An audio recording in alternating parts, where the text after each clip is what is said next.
ating afternoon worship service. Grabe no, si Kuya Gerald, parang feeling ko, after magsalita si Kuya Gerald, parang feeling ko ang taas-taasan ng boses ko. Pero grabe no, sino akala nyo na nakikinig kayo ng radyo kanina? Grabe no, meron na tayong resident DZRH correspondent sa katawan ni Kuya Gerald. But it's great to hear si Kuya Gerald. Si Kuya Gerald pa kaka-moving lang sa ating sector. And nandito siya sa harapan, nag-share ng kanyang mga convictions and wisdom sa ating sector. But magandang hapon po muli sa inyo lahat. At bago pa magpatuloy, gusto ko lang po munang batiin at congratulate ang bago nating dating couple from the YoPro Singles Ministry. Siyempre si Andrew at saka si MJ. Tayo naman yung bagong dating couple natin. Okay, last Sunday after service, nag-ask si Andrew kay MJ to be his girlfriend. So congratulations Andrew and MJ. They are officially part of our steady dating ministry sa ating nag-grow na dating ministry ng ating region. Nakakatuwa po. And also, we are celebrating with the Corpus and the Mondehar family because last night po, si James ay nag-propose kay Charlene and now they are engaged. So grabe love talaga is in the air kasi parang on the span of 2 months lang, 3 dating couples na agad yung nangyari dito sa ating region. So nakakatawa. Kasama si Napaeng, tsaka si Marel, at tsaka si Andre, tsaka si Ellie. So congrats na mga naging dating sa mga habol pa, pwede pa. Konting araw na magka-24 na, so pwede pa kayong humabol, no? Balikan ko lang yung napakagandang announcement kanina ni Jayon. Next week po, December 24, bisperas ng Pasko, tsaka December 31, bisperas naman ng bagong taon, we won't be meeting here sa Maple Leaf. Yung ICOC QC South won't be meeting here sa Maple Leaf. Instead po, mag-join po tayo sa ICOC PH online service. And makikita po natin siya sa YouTube, tsaka sa Facebook Live. But I heard na yung QC North po ay may service pa rin ng on-site dito sa Maple Leaf ng morning. So if you would like to join pa rin, face-to-face services, you can join yung morning services ng ICOC QC North. Same time, 9 a.m. But for those na nasa probinsya na, katulad namin ni Jassy, uwi kami ng Mindoro, we can just watch yung ICOC PH services natin sa mga susunod na linggo. Natuwa ako, nakita ko si Ate Michelle. Sabi ko may patinapay na naman doon sa likod. Siguro most likely nandito si Ate Michelle. So hindi ako nagkamali, nandito si Ate Michelle. So welcome back, Ate Michelle. Na-miss ka namin ng marriage Christmas party, but it's great to see you again ngayong hapon. Siyempre yung parents ni Ate Ingrid, nakita ko si parents ni Ate Ingrid, nandito sila. At yung parents, yung nanay ni Ate Grace Asyon, si Ate Rose Asyon ay nandito rin. So welcome po sa inyong lahat. Today po is our last face-to-face service for this year ng South, at least ng South. And magkikita-kita po tayo next year na January 7, 2024. Grabe, ang bilis ng panahon, no? Ang bilis po ng panahon. In fact po, kapag naka-countdown kayo, 8 days na lang po ay Pasko na. So exactly 8 days from now ay Christmas na po. And so the question for all of us right now is, meron na ba mga Christmas decorations sa bahay natin? May Christmas decoration na may bahay natin. Naikabit na po ba natin ang ating mga Christmas tree? May Christmas tree na po ba tayo sa ating mga bahay-bahay? Kami po ni Jassy, ako talaga gusto ko magkaroon ng Christmas tree sa bahay. Parang ever since ng bata ako, parang gusto ko talaga may Christmas tree sa bahay. Kasi parang ang lakas makamayaman pag may Christmas tree. So may Christmas tree sa bahay. So, nung isang araw, pumunta kami ng SM to check kung magkano yung Christmas tree. And then na-realize ko, ang mahal pala ng Christmas tree. Nasa 4,000, 5,000 pataas. And since wala kaming budget, so sabi namin, wag na lang kayo may narinig akong Divisoria. Huwag may parinig kay Jassy yan, kuya. Kasi feeling ko, pupunta ako yung magbibit-bit ng Christmas tree sa Divisoria. Wag na lang po. So, ang mahal pala ng Christmas tree sa SM. So, sa bahay na, meron kayong 5 inches na Christmas tree. So, okay na sa amin yan. Sa side table namin. So, ang mahal ng Christmas tree na nakita namin sa SM. But did you know, mga kapatid, na yung pinakamahal palang Christmas tree sa buong mundo, according sa Guinness World Book of Records, ay hindi yung makikita natin sa SM. But according sa Guinness World Book of Records, the most expensive Christmas tree raw ay yung makikita sa the Emirates Palace sa Abu Dhabi. Yung pinakamahal na Christmas tree. Ang Christmas tree po yan ay nagkakahalaga ng $11.5 million. So you're looking at $11.5 million. So kahit pagsamasamahin ang yaman ata natin lahat, mas mayaman pa rin yung Christmas tree niya sa ating lahat. Kung iisipin po, of all the places, bakit Abu Dhabi? Abu Dhabi is not the most Christian place, most Christian state, and yet, paano sila nakabuo ng napaka mamahaling Christmas tree? Well, Abu Dhabi po is Abu Dhabi, Dubai is Dubai, it's a place of luxury. And kaya pala mahal tong Christmas tree na to is because yung mga decoration na kinakabit dito ay medyo mamahalin talaga. We're talking about diamonds. Grabe mga diamonds yung nakasabit sa Christmas tree mo. Ano? Kung tayo yung mga 3-2 na Christmas kasi diamonds yung sinasabi nila.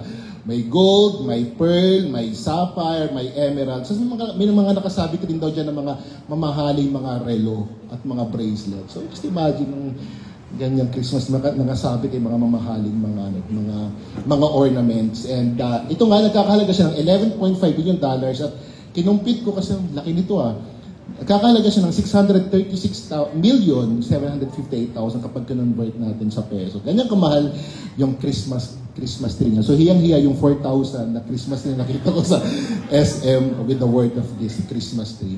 But aside po sa Christmas tree, there are other decors na pag nakikita natin, talagang nafe-feel natin yung Christmas. For example, sa Philippines, meron tayong mga makukulay na parol, meron tayong mga Christmas lights, at syempre meron tayong Belen pala tawag dyan. Portrayal siya. Sorry. Umulukay. Para marinig nyo. Yung asawa ko nasa CM, kaya wala.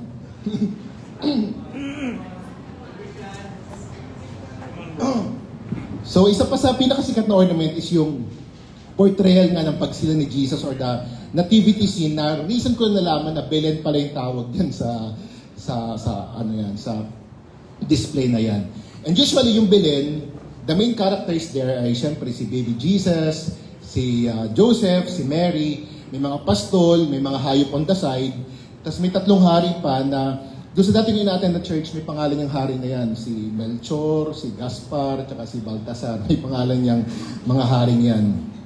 Usually, sila yung bumubuo sa traditional na nativity scene natin or Belen. But there's another illustration, or there's another picture ng pagkakapanganak ni Jesus that we are not used to seeing. Meron pang ilustrasyon na hindi natin madalas nakikita na illustration of the nativity scene. And it looks like this. So, So, meron dragon at may babaeng nakatayo sa buwan. So, that's usually something na hindi natin nakikita normally na nativity scene. So, may dragon, may babae, tapos nakatayo siya sa buwan. So, this illustration is something that we can read sa Revelation. Basahin natin sa Revelation 12, verse 1 to 6. A book of prophecies. Sabi sa Revelation 12, verse 1 to 6, a great sign appeared in heaven, a woman clothed with the sun, with the moon under her feet, and a crown of 12 stars on her head. She was pregnant and cried out in pain, and she was about to give birth. Then another sign appeared in heaven, an enormous red dragon and with 7 heads and 10 horns and 7 crowns on its head. Its tail swept a third of the stars out of the sky and flung them to the earth. The dragon stood in front of the woman who was about to give birth, so that it might devour her child the moment he was born. She gave birth to a son, a male child, who will rule all the nations with an iron scepter. And her child was snatched up to God and to his throne. The woman fled into the wilderness to a place prepared for her by God, where she might be taken care for 1,260 days. So contrary po to the usual Belen na nakikita natin, this illustration from the book of Revelation is very much different. Yung nakita natin, very much different siya. Para siyang picture ng favorite nating anime or para siyang picture ng magic card sa Yu-Gi-Oh! Yung representation na yun. And there are 3 major characters dun sa illustration ng Revelation na yun. Yung pregnant woman, yun, and there's a dragon, and the male child raw. According to the biblical commentaries, the pregnant woman daw represents not Mary, hindi si Mary ni-represent ang pregnant woman na yun, but that pregnant woman represents Israel. Israel who produced or gave birth to the Messiah. And ayun, grabe. Next kay Jassy, ang pinakamahal na mahal talaga ako ay si Kuya Romel. So, maraming salamat kay Romel for this. But yun nga, that pregnant woman doesn't represent si Mary, but represent niya si yung Israel daw. Israel who produced or give birth to the Messiah. And the 12 stars daw may allude to Joseph and his 11 brothers, the 12 patriarchs of Israel's 12 tribes.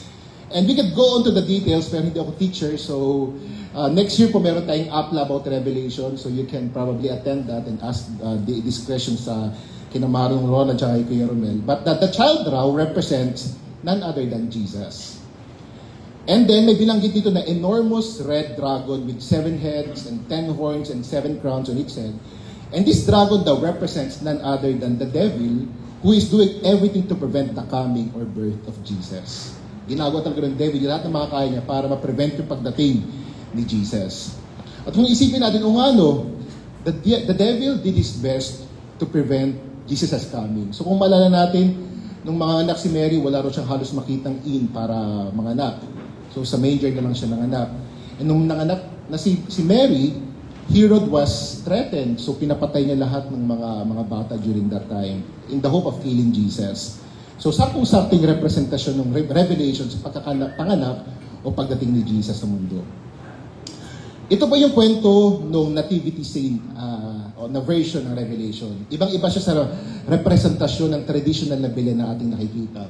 Yung una, the first one brings calmness, parang silent night. Pag nakita natin yung unang Belen, parang silent night siya. And it brings hope. While the second one, it's telling us that, hey, Jesus was born, but the devil is at work. The devil is at work, and he will do everything to steal, kill, and destroy. So there is an enemy. And as Christians, we can say that that is the spiritual battle. The spiritual battle. At ito yung papag-usapan natin ngayong hapon, spiritual battle.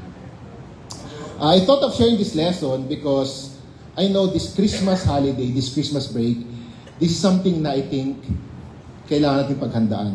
Spiritual battle. Because I'm sure maraming battle tayong kakaharapin ngayong Christmas holiday. The title po of our lesson this afternoon is simply, Fight Well. Bago po tayo magpatuloy, let's go together in the word of prayer. Let's pray.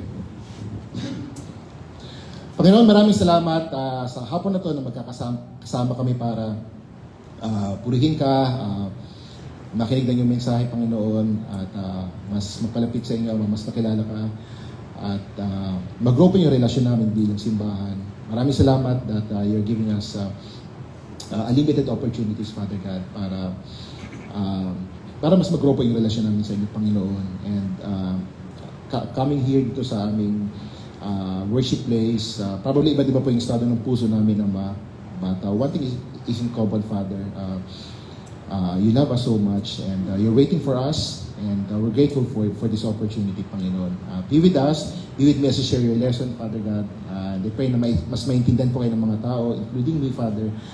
Mas pakilala po kayo ng mga tao, at after all these things, Father, mas lumali po yung relasyon namin sa inyo. Salamat po, we pray all these things in Jesus' name. Amen. The title po again of our lesson this afternoon is Fight Well. In 1 Peter chapter 5 verse 8, sabi doon, stay alert, watch out for your great enemy, the devil. He prowls around like a roaring lion looking for someone to devour. Sa Tagalog po, sabi doon, maging handa kayo at magbantay. Ang diablo, ang kaaway nyo, ay parang leyong umuungal at aali-aligid na naghahanap ng malalapa. When I was reading this scripture, it reminded me sa nature ng kaaway natin. That our enemy is fierce. Fierce yung kaaway natin. Pag may mga awayan, magandang taktik talaga na kilala mo yung kalaban natin. Sino siya, ano yung kanyang gawin, ano yung strength niya, ano yung weaknesses niya. Kaya nung bata pa ako, even up to now, ang sarap kalaban o kaaway ng mga bata kasi wala silang kalaban-laban eh. Iyak lang yan, so parang feeling ko panalo ka na. So kapag kilala mo yung kalaban mo, parang you know, sure win ka ng ganyang bagay. Kaya lang, kapag sinabi na ng bata na, ano po, susumukit kay kuya, susumukit kay tatay, Matakot ka na kasi bigger na yung magiging kalaban mo. So mahalaga pinapag-aralan natin yung kalaban natin, kaaway natin, because it will determine kung mananalo tayo o matatalo tayo. At sa librong binasa natin, o sa verse na binasa natin, makikita natin kung anong uri ng kalaban meron tayo. Sabi sa scripture, our enemy raw is like a roaring lion. He's like a roaring lion. Powerful, dominating, intimidating. At ang tindi ng definition he prowls raw looking for someone to devour. Bigla-bigla na lang daw siyang susunggabin yung kalaban, at hindi lang niya basta kakainin, he will devour. Uubusin daw niya yung laman. If you are not alert, kapag babasta-basta ka, at lalamya-alamya ka ng pagiging Christian. Kaya nga sabi sa scripture, we have to watch out and stay alert. This, mga kapatid, is the kind of enemy na meron tayo. This is the kind of enemy na meron yung mga kapatid natin sa simbahan. And this is the kind of enemy na sumusubaybay sa mga anak natin araw-araw, even to our little ones. Kaya lang, kahit ganun yung definition sa kaaway natin, sometimes, if not most of the time, we treat our enemy like this. Sometimes, or most of the time, we treat our enemy like this. Cute. Cute, no? Harmless. And so instead na ma-intimidate tayo sa kalaban ng konti, instead na magdala tayo ng matitinding armas, we face the enemy like he's nothing because we think wala namang harm na pwede magawa yung kalaban natin. The scripture that we have just read reminds us that our enemy is also powerful, and so we have to be alert. Ako naisip ko, the lion will attack and devour its prey o yung biktima niya na nag-iisa o naliligaw or malayo sa flock. And so it's a good time for us to assess kung gaano ba tayo kalapit or ka-involved sa flock natin. Gaano ba tayo kalapit or ka-involved sa flock natin? Solo ba natin tinatahak yung buhay or do we involve many people in our lives? At sino-sino yung mga taong involved sa buhay natin? Sabi sa Proverbs 13 verse 20, walk with wise and become wise. I believe na kung sino yung kasama natin sa ating journey would determine our ability to resist and beat the enemy. Sabi, walk with wise, and we will become wise. But the company raw of fools suffers harm. What I got here is that, ito, feeling ko lang, choose our friends well, but our mentors better. Choose our friends well, but our mentors better. Piliin mabuti yung mga kaibigan, pero piliin din natin mas maigi yung mga mentors natin, yung mga influencers natin. Because again, it will determine our capacity to beat our enemy. Ako po, grateful ako po sa simbahan because our region, especially the region, is blessed with great mentors. Marami tayong mga mentors, marami tayong mga pwedeng i-look up na mga influencers sa simbahan and mentors. All Christians sa maraming mga pinagdaanan. Ang sector po natin ay marami tayong mga naging evangelists at maraming mga pinadalang missionaries sa iba't ibang province. So blessed talaga tayo with a lot of mentors na pwede talaga tayong turuan ng maraming mga bagay. And I hope that the young Christians, including myself, inside this room, can take advantage of this opportunity. Ang dami talaga natin pwedeng matutunan sa mga mentors paligid natin. But at the same time, I also hope that our old Christians and our great mentors won't stop walking with the flock and learning with the flock. Because although you're the most experienced sa sector natin, the Bible describes our enemy not as a cute kitten, but a roaring lion waiting to devour someone. I hope all of us, whether young or old, will see this reality, and we will see this reality as a good reason and motivation for all of us to first be ready and equipped, and second, to also equip others, including our loved ones, win this spiritual battle. Sabi po sa Ephesians 6 verse 10 to 18, finally, be strong in the Lord in His mighty power. Put on the full armor of God so that you can take your stand against the devil's schemes. For our struggle is not against flesh and blood, but against the rulers, against the authorities, against the powers of this dark world, and against the spiritual forces of evil in the heavenly realms. Therefore, put on the full armor of God so that when the day of evil comes, you may be able to stand your ground, and after you have done everything to stand firm then, with the belt of truth buckled around your waist, with the breastplate of righteousness in place, and with your feet fitted with the readiness that comes from the gospel of peace. In addition to all this, take up the shield of faith, with which you can extinguish all the flaming arrows of the evil one. Take the helmet of salvation and the sword of the Spirit, which is the word of God. and pray in the Spirit on all occasions with all kinds of prayers and requests. With this in mind, be alert and always keep on praying for all the Lord's people. There's a lot of things that we can get from the scripture that we have just read, but let me summarize it with Uda. The enemy talaga is the devil. He is the real enemy. The enemy is not our spouse na nakabump natin kagabi or kanina bago pumunta ng service. Hindi po yung silang kaaway natin. The enemy is not the Christian na nagkaroon tayo ng clash with because he looks or she looks at things differently. They are not the enemy. Huwag natin sayangin yung araw natin, yung oras natin makikipag-away sa kanila because they are not the enemy. The real enemy is the devil. And because he is our enemy, we don't fight him the way we fight people. We fight the enemy with the full armor of God. We wear not your new Uniqlo shirt or not your new cargo pants na binili nyo ng 12.12 sa Shopee, but we wear, sabi doon, the belt of truth buckled around your waist, the breastplate of righteousness, the readiness that comes from the gospel of peace, with the shield of faith which can extinguish all the flaming arrows of the evil one, with the helmet of salvation and the sword of the Spirit, which is the word of God. And just as we think na yun, sabi pa sa scripture, and pray for all occasions. So meron tayong armor, we have to pray pa raw on all occasions. And I think this is a good reminder for all of us na yes, our enemy is like a roaring lion waiting to devour. Hindi natin kaya mag-isa yung kalaban, pero meron tayong rest back. Meron tayong backup. And He's giving us the armor to beat the enemy. Pero yung rest back natin na si God, He will not fight alone. He wants us to participate. He wants us to participate. How? First, let's wear the armor. And second, pray on all occasions. Why am I sharing these things to all of us, mga kapatid? This Christmas holiday, this Christmas break, I'm sure we'll be facing a lot of battles. Marami tayong haharapin ng mga battles this Christmas break. Actually, kahit hindi naman Christmas break, marami na tayong hinaharap ng mga battles. But this Christmas holiday is a little different. Others might experience emotional battle. Parang, grabe matatapos in 2023. What have I done sa buong 2023? Parang wala naman akong naging victory since 2023. So we might face emotional battles. We will also battle against worldliness. Na bakit siya meron, bakit ako wala, ba't matatapos in 2023, na wala pa akong boyfriend, wala pa akong girlfriend, wala pa akong anak, etc. etc. We will battle worldliness. For some, uwi tayo ng provinces, and we will be meeting our old friends. And there's a temptation for us to go back to our old lives. So there's those temptations. For some, we will battle against idleness and laziness. Tulad ko po, uwi kami ng probinsya this Thursday. And usually kapag nasa Mindoro ako, ano na maririg naman namin doon, mga huni lang ng ibon tsaka lagaslas ng kawayan. So, ang sarap lang matulog lagi. So, pag uwi namin ng Mindoro, parang, I think that would be my struggle. Idleness and laziness.